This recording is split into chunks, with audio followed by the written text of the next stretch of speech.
बिस्मिल्लाहिर्रहमानिर्रहीम, अस्सलाम वालेकुम। आप सबको ढेरों ईद मुबारक। ईद की खुशियाँ आपके संग, न्यूज़ के संग। आपने पूरा रमज़ानुल मुबारक अल्लाह ताला की खुशनुदी के लिए, अजर समेटने के लिए इबादत में गुजारा। और ईद है, ईद इनाम कि जो खुद अल्लाह पाक ने फरमाया कि रोज़ादारों का इनाम जो है वो ईद है। तो आप यकीनन इस ईद की खुशियों से लुत्फ़अंदोज़ हो रहे होंगे। लेकिन आज हम स्पेशल शो में आपके साथ शरीक हैं और आज हमारे साथ ख़ास मेहमानों ने हमें ज्वाइन किया है। और ये वो ख़ास लोग हैं कि जो ईद आपके लिए मनाते हैं और आपके लिए ड्यूटीज़ पे होते हैं। हम अपनी बात करूं तो एक जर्नलिस्ट भी उस लाजमी सर्विस का हिस्सा है। जिस तरीके से हमारे पुलिस के नौजवान हैं, जिस तरीके से हमारे जो हॉस्पिटल्स में काम करने वाले डॉक्टर्स और नर्सेज़ हैं, इसी तरीके से रेस्क्यू 1122 के जितने अहलकार हैं वो भी ईद वाले दिन अपने अपने ड्यूटी पे होते हैं, अपने अपने मोर्चों पे होते हैं। फ़ौजी जवान जिस तरीके से सरहदों पर मुल्क की हिफाजत करते हुए ड्यूटी पे होते हैं। तो आज हम इन सब के साथ ईद मनाएंगे। और आज जब मेहमानों का अपना तारुफ़ करवाता चलूँ कि डॉक्टर रिजवान नसीर साहब DG हैं रेस्क्यू 1122 के, उन्होंने हमें ज्वाइन किया है। और यह मकबूल जान साहब मेरे साथ मौजूद हैं। साथ ही शहजाद खान साहब SP सिटी ट्रैफ़िक हैं लाहौर में। और इसके साथ मुक़द्दस तस्नीम साहिबा हैं जो नर्सिस को रिप्रेजेंट कर रही हैं और सरकारी हॉस्पिटल्स के अंदर ड्यूटी पे होती हैं ईद वाले दिन। इन्हीं के देर बाद पूछेंगे कि किस तरीके से इनका दिन गुजरता है। बहुत दिल करता है कि अब अपने अहले खाना के साथ जो है वो ईद मनाएं, मज़े मज़े के खाने खाएं, लेकिन ये उन खुशियों को कुर्बान करके आपकी खिदमत के लिए मौजूद होते हैं। डॉक्टर रिजवान नसीर साहब से मैं शुरू करूँगा। डॉक्टर साहब खुश आमदीद आपके शो में। बताइएगा, आपको कई ईदें गुजर गई कि आप ड्यूटी पे हैं, आपके तमाम अहलकार जो हैं अपने अपने मोर्चे पर डटे होते हैं। ईद वाले दिन ऐसा कोई हादसा पेश आ जाता है, कई बार हुआ कि कोई आग लग गई है, मार्केटें बंद हैं और सारे के सारे जो तवज्जो है उस तरफ और सारे काम छोड़ के आप ड्यूटी पे होता है। कुछ आगाह कीजिएगा हमें इन वाक़यात। जी, रेस्क्यू 1122 की तरफ से पहले तो मैं सबको ईद मुबारक विश करूँगा और अल्लाह ताला सबको अपने हिफ्ज़ व अमान में रखे। और ईद पे उम्मीद करते हैं किसी एमरजेंसी की ज़रूरत नहीं पड़ेगी। अगर खुदा ना खास्ता हो तो 1122 की सर्विस जो है वो 24/7 अवेलेबल होती है, 24 घंटे। और ईद के ऊपर भी अगर ये लोग चले जाएं तो अगर किसी को इमरजेंसी होगी कल को कौन रिस्पॉन्ड करेगा। तो इस दर्द को फील करते हुए और इस चीज़ को करते हुए, ऑब्वियसली इमरजेंसी कोई भी हो, किसी के कोई मेडिकल इमरजेंसी हो जाए, किसी का हादसा हो जाए, किसी की आग लग जाए, इवन अब तो जानवर तक जो है वो हम डेली बेसिस पे हमें रेस्क्यू करने पड़ते हैं। और कौन, वो भी एक ज़िंदगी है। इसी तरह कोई गिर जाए, कोई भी इवन क्राइम का इंसिडेंट हो जिसमें कोई भी अगर ज़ख्मी है तो हमें जाना पड़ता है। उस वक्त गोलियां भी चल रही हो तो उधर जाके फिर जो है वो लोग रेस्क्यू करते हैं। और उसमें फिर रेस्क्यूअर्स की यही कोशिश होती है कि लोगों को ये एहसास तहफ़्फ़ुज़ दें। ज़्यादा एमरजेंसियाँ जो हमारी आती हैं उस वक्त ये बड़ा मुश्किल होता है क्योंकि फैमिलीज़ लड़ रही हो और फैमिलीज़, लेकिन अब फैमिलीज़ ने भी अंडरस्टैंड करना शुरू किया है कि इनके साथ अब शादी हुई है तो गुजारा करना पड़ेगा, ये इनकी ज़िंदगी है। और ज़्यादा इमरजेंसीज़ जो हमने देखा और जिस पर मैं ख़ास तौर पे लोगों से जो जाते हुए हम देखते हैं एकदम रश होता है। अगर आपको सेफ़ ट्रांसपोर्ट नहीं मिलती, बेहतर है कि थोड़ी देर बाद चले जाएं, ये ऊपर चढ़ के या इस तरह की जाना। और एकदम रश में जो गाड़ियाँ ना भी हो सेटिस्फैक्ट्री वो भी चला देते हैं लोग के चले मैक्सिमम वो मिल जाए, वो एक ख़तरनाक चीज़ होती है। उस वक्त हमारे एक्सीडेंट ज़्यादा देखने में आते हैं। इसी तरह लोग जो है अब रमज़ान तो ख़त्म हो गया, उसके बाद एक ही दिन में खूब खाते हैं, फिर इमरजेंसी की प्रॉब्लम्स उनकी शुरू हुई होती हैं। इसी तरह लास्ट इमरजेंसी ईद पे मुझे याद है एक बहुत बड़े स्टोर में आग लग गई थी, हमें पूरा दिन वहीं पे सारा गुजारना पड़ा, जो काइंड ऑफ फ्यूम्स और वहाँ पे थे, सारे लोगों को आना पड़ा। और उसके बाद सारा वहाँ पे, और वो भी चूँकि ईद पे अनअटेंडेड था जी, तो पहले दिन तो पता ही नहीं ना चला जब तक वो पूरी डेवलप हो गई फायर। तो फिर अगले दिन सुबह किसी को पता चला जब उन्होंने धुआं देखा। तो और उस वक्त वो एक मेजर फायर पे जब तक आप बर वक्त रिस्पॉन्ड ना करें तो फिर जो है वो उस पर आप काबू पाना अगेन बड़ा चैलेंज बन जाता है। तो इसलिए रेस्क्यूअर्स आज ऑब्वियसली सारे ड्यूटी पे हैं ताकि खुदा न खास्ता किसी को भी अगर इमरजेंसी हो तो उसमें जो है वो। और अब तक अगर आप रेस्क्यू 1122 देखें तो उसने 1 करोड़ से ज़्यादा लोगों को रेस्क्यू किया है और तकरीबन औसत रिस्पॉन्स टाइम 7 से 10 मिनट का बरकरार रखा है, जो कि आज साउथ एशिया में मॉडल है। और जब हम ये सर्विस शुरू कर रहे थे तो हर कोई ये कहता था डॉक्टर साहब आप अमेरिका और यूरोप की बातें करते हैं, ये पाकिस्तान है, यहाँ पे ऐसी सर्विस नहीं बन सकती, ये आप ख्वाब उधर के देखने छोड़ दें, ये मुमकिन नहीं है यहाँ पे। और अल्लाह का शुक्र है वहाँ से शुरू किया। आपके जो सर्विस शुरू हुई है, देखिए जिन्होंने शुरू की ऑब्वियसली एक आइडिया, हम इनिशियली सोचते ये थे कि हम सिविल डिफेंस को ठीक करेंगे। तो उस वक्त हमारे उस वक्त की हुकूमत ने उस वक्त फिर जो है सारा उस वक्त रियाल साहब उन्होंने कहा कि जी आप इसको भूल जाएं, आप एक नई ये एम्बुलेंस सर्विस शुरू करें। तो वो हमने एम्बुलेंस सर्विस शुरू की जिसने अब तक 1 करोड़ लोगों को रेस्क्यू किया। फिर जब हालात ट्रैफिक बहुत मुश्किल हो गई तो हमने मोटर बाइक एम्बुलेंस सर्विस का इजाफा किया। उसने अब तक 10 लाख लोगों को रेस्क्यू किया। वो भी कहता था ये नहीं चलेगी जी, 10 लाख लोगों को रेस्क्यू किया। और रिस्पॉन्स टाइम 4 मिनट का बरकरार रखा है, जो कि इंटरनेशनली एक अचीवमेंट है। ये जो वॉल सिटी है इसके अंदर आप देखें आग लगती है तो बड़ा मसला सा हो जाता है अक्सर का।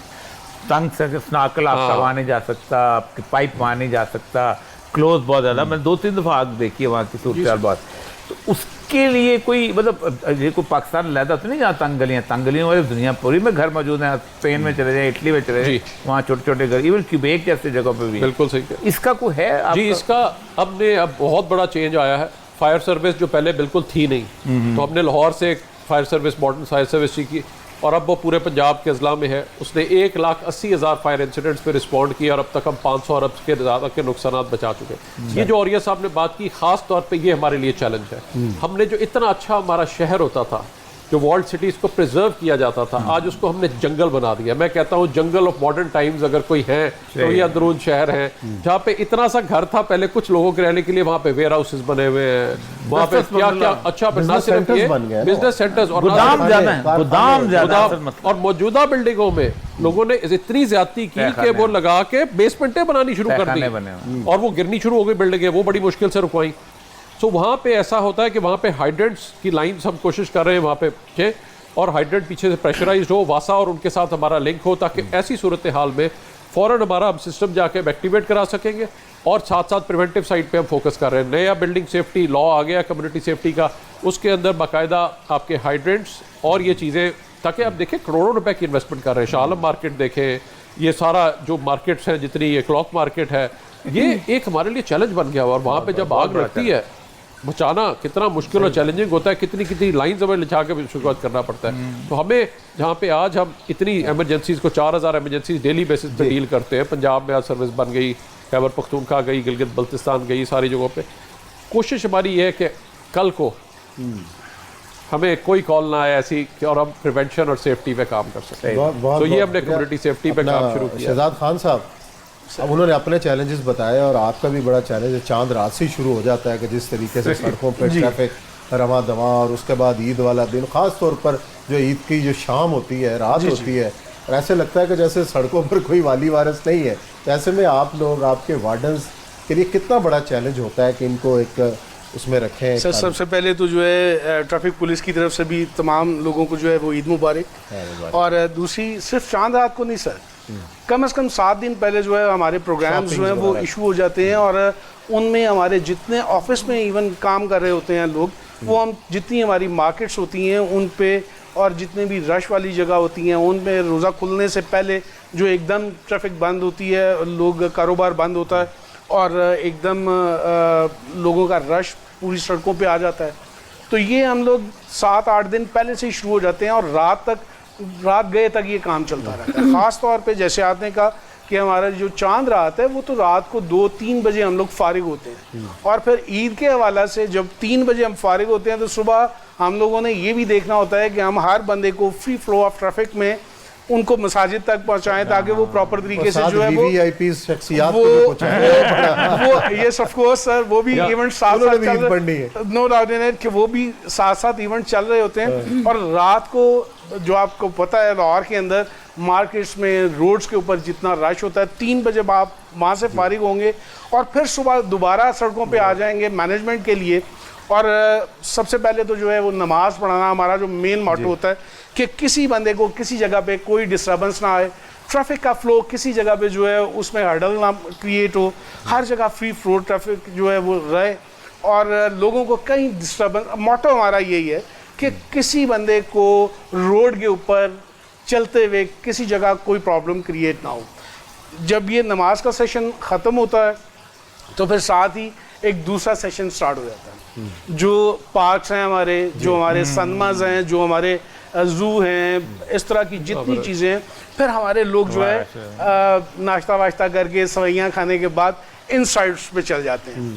तो हमारी पुलिस ये वाले 7 दिन जो हैं, 8 दिन ईद टरू मरू 7 दिन पहले और 3 दिन ये, हम लोग टोटली हमारा एक बंदा, इवन हमारे मैंने जैसे पहले बताया कि वो लोग जो रूटीन में हमारे ऑफिसेज में काम कर रहे होते हैं वो भी सब बाहर होते हैं। और हमारे अब टोटली ध्यान जो है, हमारा मोटो जो है वो यही होता है कि किसी जगह पे ट्रैफिक प्रॉब्लम ना आए। और एंड जो होता है वो भी आपको पता है कि ईद वाले दिन, टरू वाले दिन, मरू वाले दिन, ये जो 3 दिन होते हैं, ये हमारी जितने पार्क्स हैं, जितनी इस तरह की एंटरटेनमेंट के लिए जगह हैं, लोगों का टोटली इतना ज़्यादा रश हो जाता है। और आपको फिर पता है कि अब लाहौर, अगर आप 15-20 साल पीछे चले जाएं तो लाहौर की आबादी क्या थी, लाहौर में ट्रैफिक का वॉल्यूम कितना था। अभी अगर मैं छोटी सी आपको बात बताऊं कि 2000 में जो लाहौर में ट्रैफिक का वॉल्यूम था वो 4,75,000 था, जबकि इस वक्त 67 लाख से जो है ना वो ऊपर चला गया। मतलब इतना चेंज आया ये 20-21 साल में।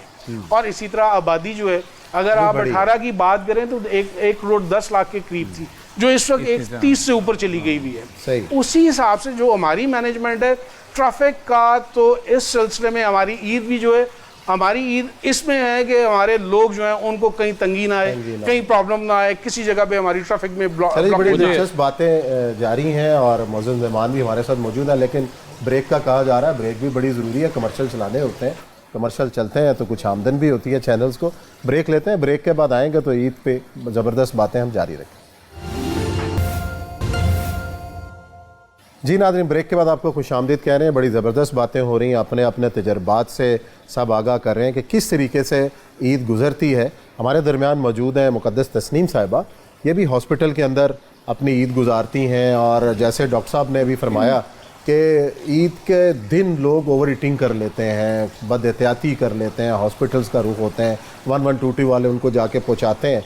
तो क्या सारा दिन समा होता है एमरजेंसी में किसी एक अस्पताल में? Thank you very much sir. सबसे पहले तो नर्सिंग कम्युनिटी और तमाम हेल्थ प्रोफेशनल्स की तरफ से सबको ईद मुबारक। और जिस तरह से डॉक्टर साहब ने कहा और डीजी साहब ने कहा कि जी ये तमाम चैलेंजेस का सामना जहाँ पर इनको करना पड़ता है, वहाँ पर हमारी कम्युनिटी को भी बहुत से चैलेंजेस जो है ना वो ईद पर फेस करने पड़ते हैं। सबसे ज़्यादा ये तमाम जो लोड इनका होता है वो हॉस्पिटल्स में ही आकर उनका स्टे होता है। अल्टीमेटली तमाम रोड एक्सीडेंट्स या जैसे रमज़ान के बाद हमारी मतलब हैबिट्स हैं कि हम लोग फ़ौरन से पहले जो है वो ओवर ईटिंग स्टार्ट कर देते हैं और उसके बाद गैस्ट्रोएंटराइटिस के पेशेंट्स काफ़ी ज़्यादा जो है ना वो हॉस्पिटलाइज हो जाते हैं। फिर उन तमाम लोगों को हॉस्पिटल में मैनेज करने के लिए हमारे स्पेशल रोस्टर्स बनते हैं और हमारे तमाम लोग जो ड्यूटीज़ पर 24 आवर जो राउंड द क्लॉक जो है ना वो ड्यूटीज़ करते हैं। वो सिर्फ ये नहीं होता कि ईद पे मतलब उनको रिलीफ मिल जाता है या मतलब ईद की नमाज भी वो वहीं पे हॉस्पिटल्स में ही पढ़ रहे होते हैं। फिर इस तरह की सिचुएशंस में जबकि हॉस्पिटल्स जो हैं वो मेजर अलर्ट होता है, हाई अलर्ट होता है वहाँ पर, तो हमारे भी तमाम लोगों की जो रोस्टर्स हैं वो मैनेज किए जाते हैं। बहुत दूर वाले जो होते हैं जो लाहौर में नहीं है या कहीं दूर से हैं उनको फिर भेजा जाता है कि वो अपने चले जाएं, लेकिन जो इर्द गिर्द के लोग हैं वो सारे ड्यूटीज़ पर अपनी ड्यूटीज़ जो हैं वो परफॉर्म कर रहे होते हैं। और मैं यहाँ पर आप लोगों का, मीडिया का, सबका शुक्रिया अदा करना चाहती हूँ कि आपने मतलब हमें इस इवेंट में जो है वो हमारी सर्विसेज को एडमायर किया और हम लोग वाकई राउंड द क्लॉक जो हैं वो ड्यूटीज़ कर रहे होते हैं और हमें बिल्कुल ये नहीं होता कि कोई इवेंट आ गया है, कोई ईद है। हमारे लिए सबसे बड़ी जो हमारा जो जज्बा होता है वो खिदमत का होता है कि हमने खिदमत करनी है इंसानियत की। तो हमारे लिए सबसे बड़ी जो ईद होती है वो इनकी खिदमत में ही गुजर जाती है, पेशेंट्स की। और यहाँ पर मैं आवाम से भी मतलब रिक्वेस्ट करना चाहूँगी कि आप लोग प्लीज़ ख़ास तौर पर हमारे जो नौजवान हैं वो, जैसे डीजी साहब ने कहा कि ट्रैफिक में बहुत ज़्यादा इशू होता है तो वो वन व्हीलिंग करते हैं, स्टार्ट हो जाती है, तो उस पर बहुत से रोड एक्सीडेंट्स जो है ना वो हमारे पास आते हैं। बड़ी इंपॉर्टेंट एक हमने चीज़ बड़ी इंपॉर्टेंट, ये इन्होंने आज बहुत इंपॉर्टेंट बात की, बिकॉज हमने जिस तरह कराची में भी स्ट्रीट क्राइम था तो गैंग्स बनने शुरू हो गए हर इलाके के, तो हम रोजाना यंग लड़कों को उठाते थे हेड इंजरी के साथ और स्पाइनल इंजरी के साथ। और मुझे न्यूयॉर्क में अगर आपको याद हो हार्ले डेविडसन गैंग और वो होते थे, बाकायदा चेनें लेके फिरते थे और वो पुलिस से भी नहीं घबराते थे, इतना ज़्यादा उन्होंने वो गैंग बन गए थे। तो मुझे याद है कि हमें फिर जब हमने रोज़ाना उठाना शुरू किया और जब ये 14 अगस्त या ईद की रात होती थी उस पर वैसे ऐसे निकलते थे तो आपस में मुकाबला होता था बाकायदा गैंग्स का। और लाहौर की जो रहर की सड़क है वो बंद कर दिया करते थे और कोई गाड़ी वाला जाते हुए कभी घबराता था। तो हमने जब ये इशू टेकअप किया उन्होंने कहा जी ये तो मोटर व्हीकल ऑर्डिनेंस में क्राइम नहीं है, अमेंडमेंट गई, फिर हमें फाइनली उसको डिफेंड करना पड़ा डेटे और उसके साथ एविडेंस के साथ, और उसमें फिर बाइक की कॉन्फिस्केशन को सजा डाला गया। तो कोई एक्सपेक्ट, बिकॉज हमें ये कि जिस तरीके से स्ट्रीट क्राइम जो रिपोर्ट नहीं होता था, मोबाइल स्नैचिंग, पर्स स्नैचिंग, वो शुगल में शुरू करते थे और उससे एक पक्का क्रिमिनल बन रहा था। तो वो बड़ा समझना है उस पर। तो फाइनली जब ये कानून पास हो गया तो सेक्रेटरी ट्रांसपोर्ट उस वक्त आगा साहब उन्होंने कहा जी इस अमल नहीं होगा। हमने तो हमने उस वक्त जो था हमने कहा शायद नहीं, तो काउंसिल की मीटिंग आई और उस पर मैं वहाँ पे क्रेडिट देता हूँ। वहाँ पे जिस वक्त हमने इशू रेज़ किया, हेड इंजरीज हो रही हैं, जवान लड़के मर रहे हैं, तो हमने जब ये कानून भी बन रहा था उस वक्त डिस्कशन वहाँ पे असेंबली में शुरू हुई। तो उस वक्त ये था कि देखें जो बंदा जवान मरता है he is a bad news to the family. जवान बच्चा मर गया, माँ बाप किस तरह, he is a bad news to the people on the road, because वो ख़तरा है अगर उसकी वजह से पूरी फैमिली इफेक्ट होती है और किस तरह से वो जो था, and is a danger to himself. तो वो एक किस तरीके से उसको सड़क पे होने का। खैर जो बाइक कॉन्फिस्केशन हो गई तो वहाँ पे जब इशू रेज़ किया तो वो उस पर फ़ायदा ये हुआ कि वहाँ पे उन्होंने कहा जी कि इसके ऊपर करते हैं। चीफ मिनिस्टर साहब ने फैसला हुआ वहाँ पे फिर, और मैं क्रेडिट देता हूँ आईजी साहब ने इंस्ट्रक्शंस निकाली कि जिस इलाके में मुझे गैंग पाया गया और हमें नहीं उम्मीद थी, एक हफ्ते के अंदर अंदर पुलिस ने जिस तरीके से उसको कंट्रोल किया और तमाम गैंग्स पूरे पंजाब से जो है वो गायब हो गए। आज मैं वो क्रेडिट देता हूँ कि अगर वो चीज़ उस वक्त ना हुई होती तो शायद कराची में जिस तरह स्नैचिंग होती है वही हालत पंजाब में होती। लेकिन डॉक्टर साहब अभी भी बाहर नहीं आए हैं बच्चे, अभी भी आप वीकेंड से दोबारा आए हैं कुछ एरियाज में, लेकिन ज्यादातर लोग वो उस तरह वाला वो तो बहुत खौफनाक सूरत है। लड़के किराए पे लेते थे मोटरसाइकिल और एक वारदात करके पूरे पैसे पूरे करके उसके बाद वो भेज देते थे। नहीं, पूरा क्राइम का ट्रेंड बन रहा था और छोटा सा it was the birth of a criminal. और लिटरली अल्लाह का शुक्र है कि उस वक्त जिस तरह से पुलिस ने एक हफ्ते के अंदर अंदर कंट्रोल किया, तमाम इलाकों से बाइक कॉन्फिस्केट हो गई। because this was something that you could do। अगर बाइक कॉन्फिस्केटेड रहती थी उसके बाद जो कहते हैं ना बजाएगा वो होगी तो वो फायदा ये हुआ कि वो जितनी देर तक वो रिलीज कराते थे 3 महीने, जब उसके बाद नहीं होती थी, उधर से प्रेशर होता था किसी किराए की बाइक ली भी वो पैसे रिकवर करने आ रहा है, तो उसका फायदा ये हुआ कि वो कम से कम एक ट्रेंड चेंज हुआ और अल्लाह का शुक्र है कि पंजाब उस सूरत-ए-हाल से बच अच्छा सर, इसमें मैं भी थोड़ी सी रिक्वेस्ट करूंगा। इसमें हमारे चीफ ट्रैफिक ऑफिसर जो मुंतज़िर मेहंदी साहब, उन्होंने एक अपनी हिदायत के मुताबिक ट्रैफिक पुलिस के अंदर एक एजुकेशन यूनिट बनाया। अच्छा, इस एजुकेशन यूनिट का काम हमारा ये है कि हम स्कूल कॉलेजेस में जाके जो है ना वो ट्रैफिक की एजुकेशन देते हैं, और एजुकेशन देने के साथ साथ बहुत सारी ऐसी जगहों पे भी जहाँ पे बड़े हैं, मतलब इवन चौकों में खड़े होके भी जो है ना हम लोग ये ब्रीफिंग्स और एजुकेशन देते हैं कि खुदारा अपने बच्चों का आप खुद ख्याल रखें, क्योंकि जो बड़े अगर हम लोग ख्याल रखेंगे तो हमें पता होगा कि अगर हमारे बच्चे ने पीछे से उसकी नंबर प्लेट उतारी हुई है या उसके ऊपर मडगार्ड जो है वो उतारा हुआ है और वो उसकी लुक ही बता देगी कि देयर इज समथिंग रॉन्ग, ये कुछ ना कुछ कर रहा है। तो अगर ये चीज़ें हम लोगों ने एजुकेट करना शुरू की, इवन स्कूल कॉलेजेस यूनिवर्सिटीज़ के अंदर जाके लेक्चर्स ये, और कंटिन्यूसली हमारा चल रहा है ये वाला सिलसिला, मतलब जो इन्फोर्समेंट है वो तो साथ साथ चल रही है, वो तो हम लोग देखते हैं। और इसमें अब सेफ सिटी साथ आ गया। अब वो जो पहले वाली बात थी वो ऐसा उस तरह तो नहीं है, क्योंकि ये तो कैमरों से उसी वक्त जो है वॉच किया जाता है और उसी वक्त हमें पता चल जाता है जी फलां जगह पे इस तरह हो रहा है और हम लोग उसके खिलाफ जो है इन्फोर्समेंट स्टार्ट कर रहे हैं। अच्छा खान साहब, आपने यहाँ बात की तरबियत की कि आप तरबियत के ज़रिए नौजवानों को कायल कर रहे हैं कि भाई इन चीज़ों में ना पढ़ो, लेकिन जो बुनियाद है वो तो घर है, वहाँ माँ बाप हैं, वालिदैन हैं। आजकल जिस किस्म के वाक़यात बढ़ रहे हैं, जिस तरीके से आप देखते हैं कि मोबाइल फ़ोन्स गेम्स और उसके ज़रिए जो चैटिंग और जो खबरें पिछले दिनों रही हैं, तो औरिया साहब की तरफ में आओगे। औरिया साहब, ये जो घर का जो मामला है तरबियत का, ये क्या ये इंस्टीट्यूशन कमज़ोर हुआ है कि ये हम ऐसे मसाइल का हमें सामना करना पड़ रहा है? सुनना चाहता था आज इन लोगों को, तो एक तो बुनियादी तौर पर पूरे का पूरा सोसाइटी की पूरी डेग्रेडेशन घर उसके अंदर ही आ जाता है। और जो ईद की पहले का समा अगर आप कभी मेरे जैसे एज के लोगों को देखें तो बिल्कुल मुख्तलिफ था। आप हैरान होंगे कि अर्ली मॉर्निंग वो इंस्टीट्यूशन ख़त्म हो गए, तो जो रात को जगाने वाले होते थे ना, वो सुबह सवेरे आते, शहरी वाले आते थे, वो अपना ईद वसूल करने के लिए ढोल बजा वसूल करने के लिए आते थे। फिर सुबह के वक्त आपको याद होगा म्यूनसिपल सर्विसेज बड़ी कमाल की होती थी हमारी, कि वो नालियाँ धोने वाला सुबह धो के और उसके बाद चूना फैला के वो सारा शहर जो है वो ईद से पहले साफ कर जाता है। सुकून की सूरत, और पैदल चल के ईदगाह जाने का एक रवाज वो साहब। अब वो चूँकि ट्रैफिक आ गया सारा कुछ, ये जो आपने इसकी बात की है ना, वक्त के साथ साथ हुआ ये है कि इंस्टीट्यूशन इतने बन गए हैं कि माँ और बाप दोनों का रोल जो है वो मुकम्मल तौर पर ख़त्म होता चला जा रहा है। हमने बच्चा छोड़ दिया है कभी सोचा था किसी ने कि प्री नर्सरी में भी माँ जो है बच्चा छोड़ जाएगी वहाँ पर? ये तसव्वुर ही नहीं था कभी भी। हम जब एजुकेशन हेल्थ वगैरह में होते थे तो माएँ छुट्टी ले लिया करती थी कि मेरे बच्चा एक दफ़ा जवान हो जाए फिर मैं नौकरी कर लूँगी, अब 3-4 साल की छुट्टी ले लीजिए। अब वो कहते हैं कि नहीं, डे केयर सेंटर मौजूद है, बाकी चीज़ें मौजूद हैं, और वो जो इंस्टीट्यूशनल केयर की सूरत होती है वही सारी ख़राब हो चुकी हुई। ये जो आपने जिन वाक़यात का जिक्र किया, इन वाक़यात में होता ये है, ये इनको मिला लें, साइकोलॉजी ये कहती है कि एडोलेसेंस जो होते हैं 13 साल से लेके 19 साल की एज, इसमें बच्चा जो है अपने आप को साबित करना चाहता है कि मेरा वजूद क्या है, मैं भी हूँ।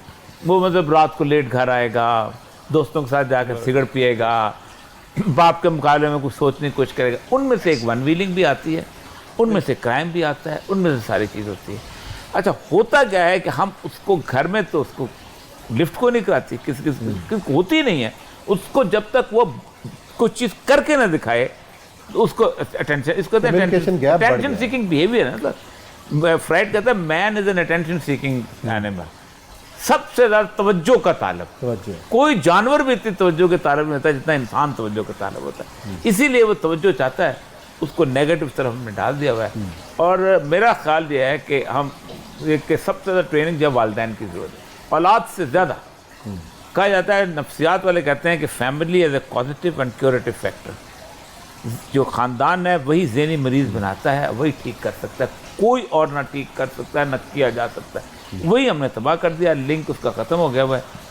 घर में बैठ, अब देखें ना, ये कितनी बुरी चीज़ है, अजीब हो गई। मैं हैरान होता हूँ कभी कभी देख के कि 5 लोग बैठे हैं, बेटा है, बेटी है, माँ है और बाप। इन चारों की मौजूदगी में बेटा या बेटी एक गंदा लतीफ़ा शेयर करेगा या पढ़ेगा, और सबकी मौजूदगी में उसी घर के अंदर। ये तूफान कभी नहीं आया था सोसाइटी के अंदर। अब इसको कैसे कंट्रोल करना है और किस जगह पे करना है, ये बेसिकली ट्रैफिक पे कंट्रोल करना है। लेकिन ट्रैफिक ने, आपको पता है कि यूनिवर्सिटी में जब मोबाइल आए हैं तो बाकायदा उनमें यूनिट्स बने थे जो लतीफ़े बनाते थे और लोगों को डिस्ट्रीब्यूट करते थे, क्योंकि उसको मैसेजिंग के पैसे होते थे। अब तो मैसेजिंग के पैसे नहीं है, तो वो फिर आगे तो डाटा के पैसे हैं। बड़ी ज़बरदस्त गुफ्तगू और ये साहब ने की है, लेकिन मुझे ब्रेक का कहा जा रहा है, ब्रेक लेते हैं, ब्रेक के बाद आते हैं तो प्रोग्राम का सिलसिला जारी रहे।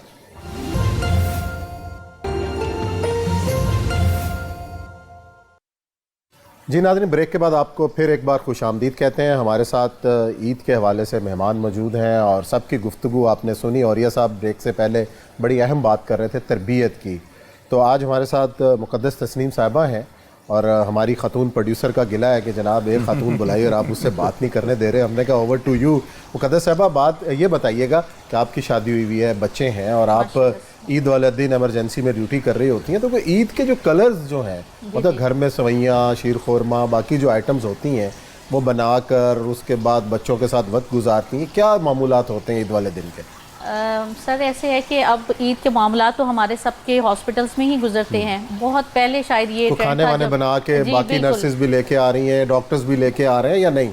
नहीं, ये सिर्फ नर्सेज डॉक्टर्स इकट्ठे ही हो रहे बैठे होते हैं, लेकिन ये कि इतना टाइम ही नहीं होता वहाँ पर कि हम वहाँ पर भी कोई अपनी ईद की इंजॉयमेंट कर सके, क्योंकि हॉस्पिटल्स इतने ज़्यादा ओवरलोडेड हुए हुए हैं। स्पेशली आप देख लें कि आपके एंजाइना के पेशेंट्स जो हैं वो फुल ऑफ, मतलब इस सीज़न में आ रहे होते हैं कि, और वो आते भी चांद रात पे आ गए हैं, या कुछ भी आपके रोड साइड एक्सीडेंट्स, जैसे मैंने कहा कि वन व्हीलिंग के केसेस ज़्यादा आ रहे होते हैं। फिर बच्चे जो हैं वो मतलब अगर एज अ पीडियाट्रिक नर्स में देखूं तो हमारे पास पीड्स रेशो बहुत बढ़ जाता है ईद डेज़ में, क्योंकि बच्चे छतों पे चले जाते हैं चांद देखते हुए, या पार्क्स में जाते हैं, वहाँ पर कोई इस तरह का इंसिडेंट हो जाता है। तो वो चीज़ें जो है ना ये ओवरलोडेड होते हैं। और एक पब्लिक का जो परसेप्शन है ना अबाउट हेल्थ प्रोफेशनल्स, वो यही है कि दे आर ऑल, मतलब ऑल द टाइम रेडी, और वो हम पूरा भी करते हैं। अगर इन बिटवीन अगर हम चाय पी, एक कप ऑफ टी भी लें तो वो आवाम को ये लगता है, नागुज़ीर गुजरता है उनको, वो ये समझते हैं कि हम हॉस्पिटल्स में अगर आए हैं तो फौरी तौर पे हमें मतलब जो है ना वो फौरी रिसीव किया जाए। और देखा जाए हेल्थ फैसिलिटीज़ बहुत ज़्यादा ओवर क्राउड होने की वजह से वो नापैद हो जाती हैं, उसमें हेल्थ प्रोफेशनल्स का कसूर नहीं होता, लेकिन अवाम पहले से ही, जैसे वन व्हीलिंग का अगर एक पेशेंट आ गया है और उसके साथ 100 मतलब जो हैं अटेंडेंट आ जाते हैं कि जी हमारा तो एक ही बेटा था तो वो भी ऐसे हो गया, तो ये आपकी नाअहली की वजह से जो है ना वो इसकी डेथ हो रही है, आप लोग इसको ट्रीटमेंट नहीं प्रॉपर दे रहे, तो तो बहुत से स्ट्रेसर्स जो है ना वो हमारे पास ईद के डेज़ में जो है वो बढ़ जाते हैं। तो उन डेज़ में हमारी फैमिलीज़ को भी पता होता है कि हम लोग हाई अलर्ट होते हैं, तो हमारी वो जो ईद की जो खुशियाँ होती हैं वो बेसिकली हमारी लोगों की खिदमत करते हुए गुजर जाती हैं। ड्यूटी के बाद ड्यूटी के बाद फिर हम जैसे सर ने कहा कि हम राउंड द क्लॉक जो है ना हमारे वो लोग भी जो कि मतलब हमारे एडमिनिस्ट्रेशन पोस्ट पे होते हैं वो भी round the clock high alert पे होते हैं। तो हम लोग बिल्कुल इन डेज़ में तो बिल्कुल हमारे 24 आवर जो है ना वो हम लोग जो है ऑन कॉल होते हैं। अगर हमें बहुत सी ऐसी जगह भी हैं जहाँ पे आबादी के लिहाज से अगर देखा जाए तो नर्सिस की बहुत शदीद शॉर्टेज है पूरे पंजाब में। अगर एक 100 यूनिट का जो है वो 100 पेशेंट्स के एक यूनिट में है तो वहाँ पर अगर एक स्टाफ ही ड्यूटी पर है और वहाँ पर और कोई नर्स मौजूद नहीं है तो वो फिर उसको डबल शिफ्ट जो है वहाँ पर करनी पड़ेंगी। तो इन डेज़ में हमारी फैमिलीज़ को अनफॉर्चुनेट फिर उनको कंप्रोमाइज़ करना पड़ता है। बच्चों को भी पता होता है कि मामा ने जो है वो ईद पे जो है वो हमें कम ही तो फिर क्या ड्यूटी के एवज महकमे की जानिब से कोई खुसूसी ईदी दी जाती है कि नहीं? दी ऐसा जाती? कुछ भी नहीं होता, अनफॉर्चुनेट ऐसा कुछ भी नहीं होता। अभी कल की न्यूज़ में ही हम सुन रहे थे कि इलेक्शन कमीशन पंजाब वालों को जो है वो बोनस दिया गया। ये बड़ा और ये सब बड़े दुखी हैं इस पे वैसे नहीं कि हम वाई इलेक्शन कमीशन सब देखें हमारा तो ये है कि हम लोग तो खिदमत ही इंसानियत की करने के लिए आए हैं। हमारा ओथ भी यही होता है तमाम लोगों का, स्पेशली नर्सिस का। जब डॉक्टर्स भी राउंड करके चले जाते हैं तो सिर्फ एक मतलब स्टाफ नर्सिस होती हैं जिन्होंने राउंड द क्लॉक हॉस्पिटल में उनको पेशेंट केयर देनी होती है। लेकिन अनफॉर्चुनेट हमारी जो गवर्नमेंट्स हैं, कोई भी गवर्नमेंट आती है कोई किसी को क्रिटिसाइज़ नहीं कर रहे, वो कोविड आया जिस तरह की खिदमात नर्सिस ने सर अंजाम दी तो उनको एक अप्रिसिएशन के लिए ये एक टोकन ऑफ लव होता है और इससे आपकी सिर्फ मॉरल इंकरेजमेंट होती है। अगर गवर्नमेंट्स इस चीज़ पे इनिशिएट लें तो लोग मजीद बेहतर काम कर सकते हैं, उनकी परफॉर्मेंस मजीद बेहतर हो सकती है। कहना भी चाहूँगा कि जहाँ पे हमारे 22,000 जो कोई जाने को तैयार नहीं था उस वक्त रेस्क्यूअर्स फ्रंट लाइन में जाके जिस तरीके से घर से लेना, किसी को घर में ये पता चलता था ना फोन करके कि जी उसको कोविड हो गया तो घर वाले भी दूर हो जाते थे, कहते जी बुला लो रेस्क्यू। ये बहुत बड़ा जो है ना बहुत बड़ा हमारे साथ की आपने जो रेस्क्यूअर्स ने भी और नर्सेज ने भी खुसूसी तौर पे। मैं आपको ये बताऊं कि मैं 2 दफ़ा मेरी हेल्थ में पोस्टिंग रही है। मैं समझता हूं कि पूरे पाकिस्तान में अगर कोई एक प्रोफेशन इंसानियत के लेवल पर रिस्पेक्ट के काबिल है तो नर्सेज है। वो बलोच इलाके, बहुत शुक्र, वो बलोच इलाके कि जहाँ खुद बलोच जो है डॉक्टर बन के नहीं जाना पसंद करते, ये फैसलाबाद से और पता नहीं कहाँ से उठ के बेचारी नर्सेज 3-3 दिन पानी नहीं आता कुंडी जैसे इलाकों में, वहाँ सर्विस प्रोवाइड करते। बिल्कुल ऐसे ही। वहाँ के डोमिसाइल बलोच पठान वहाँ नौकरियाँ नहीं करते। ये आप KPK में चले जाएं जैसे, और सारा हॉस्पिटल सच्ची बात है इन्हीं के सर पे होता है। बिल्कुल ऐसे ही बोला कि जी रात को जब भी कभी ड्यूटी पे गए हैं तो एक ही चीज़ अलर्ट होती थी वो, और शायद औरतों ने की वजह से इनके अंदर एक मैटरनल जज्बा बहुत ज़्यादा होता है, एक माजराना शफकत होती है, इसकी वजह से ये बहुत ज़्यादा लोग काफिर करते हैं। क्योंकि मेल नर्स को भी मैंने देखा है, मैं वैसे मर्द समझता हूँ कि सबसे बुरा मेल नर्स होता है। उसके अंदर वो पैशन ही नहीं होता किसी को बड़ी जल्दी टेंस हो जाता है। सारी दुनिया में इसी वजह से फर्क है, बहुत फर्क है, एक नेचुरल फर्क पड़ता है सारी दुनिया में। इसी वजह से नर्सेज को और ये हमारे रेस्क्यूअर्स, ये फायर फाइटर, इनको बहुत इज्जत की निगाह से देखा जाता है। यानी रात को अगर शायद जाए और कोई रात को दरवाजा नॉक करे कि मैं रेस्क्यूअर हूँ तो उसके लिए दरवाजा खोल दे, पुलिस वाले के लिए नहीं खोले। नहीं सर, ट्रैफिक पुलिस वालों के लिए खुल, ट्रैफिक पुलिस के लिए खोल दे, इनके लिए थोड़ा सा जज्बा मौजूद है। एक और चीज है कि जितना तहम्मुल इस पुलिस के अंदर, ट्रैफिक पुलिस का, ट्रैफिक पुलिस वो पुलिस है जिसने बारिश है, तेज धूप है, बारिश उसमें ड्यूटी देनी दे और वहाँ पे पोल्यूशन का बुरा हाल है। मैं आपको आज की छोटी सी बात गालियां भी खानी है कि मैं आज सगियां रोड पे खुद गया हूँ, तो जब मैंने जाके वहाँ पे लड़कों को देखा सड़क बन रही है वहाँ पे, तो लिटरली उनकी वर्दियों के ऊपर इतनी जो थी मट्टी थी और वो वहाँ पे काम कर रहे थे। अमन और रोजे, जैसे ईद के वाले से बात हो रही है, हम लोगों ने जितने रोजे रखे including our chief traffic officer, हम लोगों ने ऑफिसर्स ने भी अपने लड़कों के साथ रोजे सड़क के ऊपर खोले, बिल्कुल अफ्तार किए। बहरहाल जी, आपका सबका बहुत शुक्रिया, आप सब हमारे हीरो हैं और नियो न्यूज़ का आप सबको सलाम है कि आप जो है वो ईद के मौके पर भी अपनी ड्यूटीज़ पे हैं और आपकी कुर्बानी है। जिस तरीके से कहा औरिया साहब ने कि 1122 नर्सिस और पुलिस वाले सबका किरदार रहा है, जो हमारे ऊपर एक वबा ने जो पंजे गाड़े और उस दौरान इन सब का किरदार, उस सबको नियो न्यूज़ का सलाम। बहुत शुक्रिया, आप ईद की खुशियों से दुबाला हों, अपना और अपने इर्द गिर्द लोगों का ख्याल रखिएगा। अल्लाह हाफ़िज़।